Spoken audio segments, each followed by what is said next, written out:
Yes, hello. Hello. Testing 1, 2, 3. Yes, and all that. My Yes, goodness. we are back.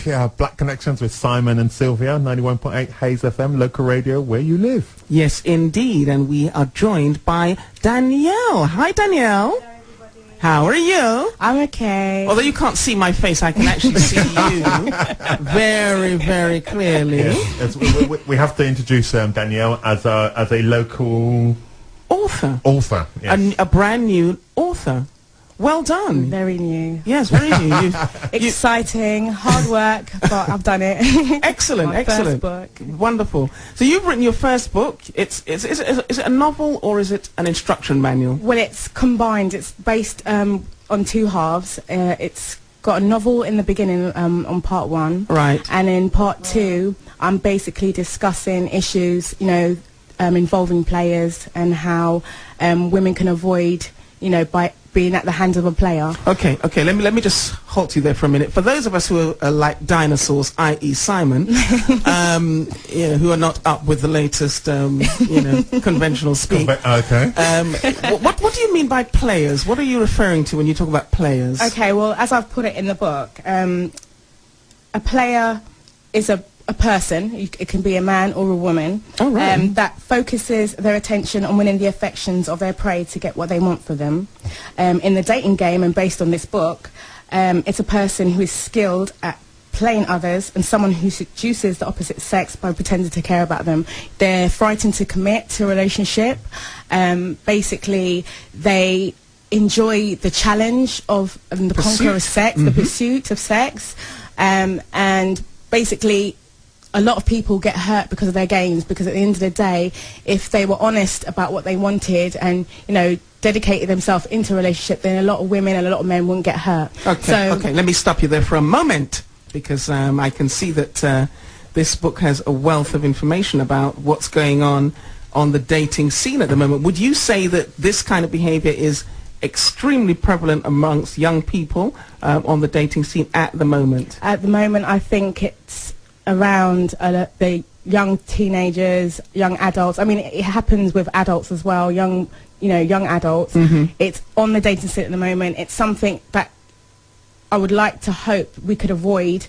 At the end of the day, if a lot of women educated their daughters about the kind of men that are out there, and the kind of, obviously with, men as well, their parents are obviously educating them about women, but obviously based on my book, I think a lot of things could be avoided if we kind of are aware of what players, try to do to kind of get us caught out in their games. Okay. I mean, I'm looking at the index page of your book at the moment, and you've got chapters in it like Every Girl's Dream, The Chancer, The Ultimate Player, The Dating Game, A Love Gone Wrong, Fighting Depression.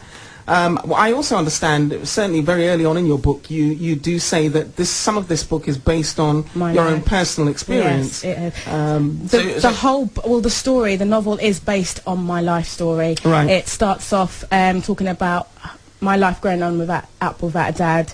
It talks about the relationships I've gone through, having a dream. I was at uni, I was going to be very successful, I was doing all my exams. I got BA, bachelor's degree, I got everything that I wanted to have. I made my family proud. Then I got caught up with the wrong kind of men, and with that I let my family down in the sense that I disregarded whatever they said, for my benefit, and I continued to follow the road of being with the wrong kind of guy, and to the point that, I fell pregnant. I was in a city far away from my family and friends, and, at the end of the day, being a single mum was not what I always wanted to be. I wanted to have that bond with a father figure in my family life. Okay. Let me just remind people of what the title of the book is, because we've just been reminded that we haven't even said it yet. It's actually called Players versus the Unconventional Woman, and presumably we've asked you a bit about what you define as players. What would you define then as the unconventional woman? What does that mean to you? For me, being unconventional means being ambitious, independent and strong-willed. It means setting your own standards and refusing to lower them. If you can't abide by an unconventional woman's rules, you better step in another direction. She is. You hear that, Simon? She is step aside. proud. I kind of feeling Beyonce's to the left. And she will not accept the rules that players feel are acceptable. Right. So, just, you know, and I'm trying to, I'm going to be, you know, I'm trying to be tactful here, Go because, on, and I know this book is not about male bashing, because you've actually said it, that, you not all know, men are players are on both sides. Yeah. But don't you feel that when you mention the word player, most people think about a male? Yeah, they do.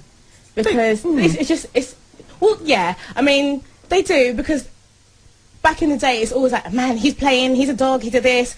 But I think also for a man to be a player, I actually think he was actually a nice guy in the beginning, and he probably got hurt by a lady, and that's made him have another perception. And I'm so of women. glad you said that, because I have have said that to a lot of people. I said, it all goes round, you know. But you hurt a guy, he's going to make it his, you know, his heart is closed.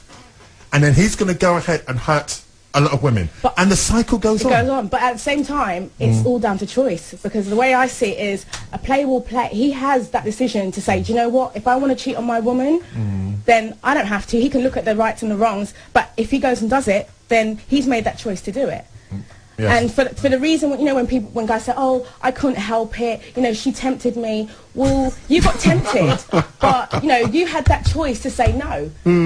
I mean, yes. And I think also the other side of it is that the woman has the choice to accept it, or to say, I'm not going to accept it. Yes, because for every player there are women who are prepared to play. Yeah, but then I've had circumstances where I didn't know a man had a woman, and therefore he's played, and I've accepted him. On face value. And then I've been the one that's caught at the end of the rut, and I've had his woman calling my phone and abusing me when it's not my fault. I never knew your man was playing you, so you can't involve me in your mix-up. So essentially, Danielle, this is what the book is about, and I'm sure, I mean, you actually have it on sale on Amazon. It's also available on Kindle, because that's how I've got it. And it's also available on my publisher's website, Memoirs Publishing, because if it wasn't for them, for Tony Tingle and Chris Newton, I would not have this book in front of me today. So you've got hardback, yes, as well as electronic versions. Yes. What I was going to say, I mean, what do you think the response has been to your book?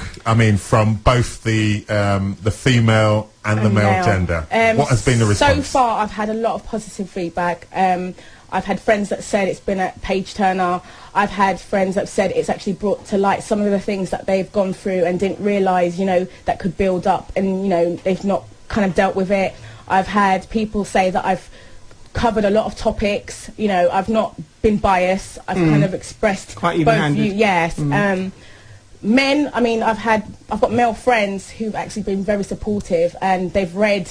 I mean, I've had an ex as well that's in this book. No, I had to do it correct. I've given them all the parts, you know, I've given them pieces of where they were put into the book, and I've let them read for themselves what I thought about them. So before I went ahead with it, I wanted them to, you know, agree with what I said. Sure. And, you know, I've had their support regardless of whether I've done it. I mean, there may be others that were not quite happy. Quite happy about it, yes. But at the end of the day, not everyone's going to be happy about what I have to say, because it is a very personal book. And at the end of the day, I've uncovered a lot of things that my family didn't know I went through when I was living up in Nottingham. And, you know, it was a very emotional time to let my family realise, you know, this is what my granddaughter or my daughter went through, you know, and at the end of the day you make mistakes, but you learn from them. And those men, even though I can say, yes, they caused this drama to my life, I would not have been able to write this book without them. Okay, let me just ask you, obviously that book is very personal, it's come from a very personal place. Do you have another book boiling up inside of you, do you think? Well, I've had people asking me if there's a part 2, because they've been so happy with what I've done, and it's such an achievement. I mean, it was hard doing this book with the kids. To be a mum, working and having children, it took a year out of my time of no sleeping, you know, going to bed at 2 o'clock, 3 o'clock in the morning once they'd gone to bed, getting up for work.